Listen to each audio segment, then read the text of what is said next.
ಇನ್ನು ಈ ಜಂತು ಹುಳಿನ ಸಮಸ್ಯೆ ಪದೇ ಪದೇ ಮಕ್ಕಳಿಗೆ ಹೊಟ್ಟೆ ನೋವು ಬರುವಂತದ್ದು, ಹೊಟ್ಟೆ ಸಮಸ್ಯೆ ಕಾಣಿಸ್ತದೆ. ಈ ಜಂತು ಹುಳಿಗಳಿಗೆ ಏನ್ ಮಾಡ್ಬೋದು ಮನೆ ಮದ್ದನ್ನ? ಈ ಜಂತು ಹುಳುಗಳನ್ನ ಕಡಿಮೆ ಮಾಡ್ಲಿಕ್ಕಾಗಿ ಏನ್ ಮಾಡ್ಬೇಕಂದ್ರೆ, ಬೆಳ್ಳುಳ್ಳಿ ಒಂದು 6ರಿಂದ 8 ಎಸಳು ಬೆಳ್ಳುಳ್ಳಿನ ಜಜ್ಜಬೇಕು. ಅದರಲ್ಲಿ ಒಂದು ಅರ್ಧ ಚಮಚದಿಂದ 1 ಚಮಚ ಬೆಲ್ಲ ಹಾಕಿ ಜಜ್ಬೇಕು. ಸಿಪ್ಪೆ ಸುಲಿದ ಬೆಳ್ಳುಳ್ಳಿನ ಬೆಲ್ಲ ಮತ್ತು ಬೆಳ್ಳುಳ್ಳಿ ಹಾಕಿ ಜಜ್ಬೇಕು. ಅದನ್ನ ಜಜ್ಜಿ ಸಣ್ಣ ಸಣ್ಣ ಉಂಡೆ ಮಾಡ್ಬೇಕು. ಉಂಡೆ ಮಾಡಿ ಅದನ್ನ ಮಕ್ಕಳಿಗೆ ನುಂಗಿಸ್ಬೇಕು. ನುಂಗೋರಿದ್ರೆ, ನುಂಗ್ಲಿಲ್ಲ ಅಂದ್ರೆ ಅದನ್ನ ನೀರಿಗೆ ಕಲಸಿ ಕುಡಿಸ್ಬೇಕು.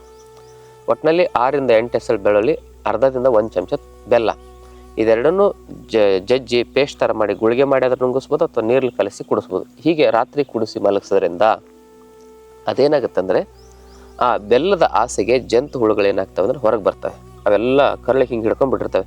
ಅದಕ್ಕೆ ಹುಕ್ ವರ್ಮು, ರಿಂಗ್ ವರ್ಮ್ ಅಂತೆಲ್ಲ ಕರೀತಾರೆ. ಅವೆಲ್ಲ ಹಿಂಗೆ ಹಿಡ್ಕೊಂಡಿರ್ತಾವೆ. ಅದನ್ನ ಬೆಲ್ಲ ತಿನ್ನಕ್ಕೆ ಬರ್ತವೆ. ಬೆಲ್ಲ ತಿನ್ನಕ್ಕೆ ಬಂದು ಈ ಬೆಳ್ಳುಳ್ಳಿಯ ಖಾರವನ್ನು ತಿಂದು ಅವು ಸತ್ತಾಗ್ಬಿಡ್ತವೆ. ಆವಾಗ ಬೆಳಗ್ಗೆ ಎದ್ದು ಮೋಷನಲ್ಲಿ ಅವೆಲ್ಲ ಬೀಳ್ತವೆ.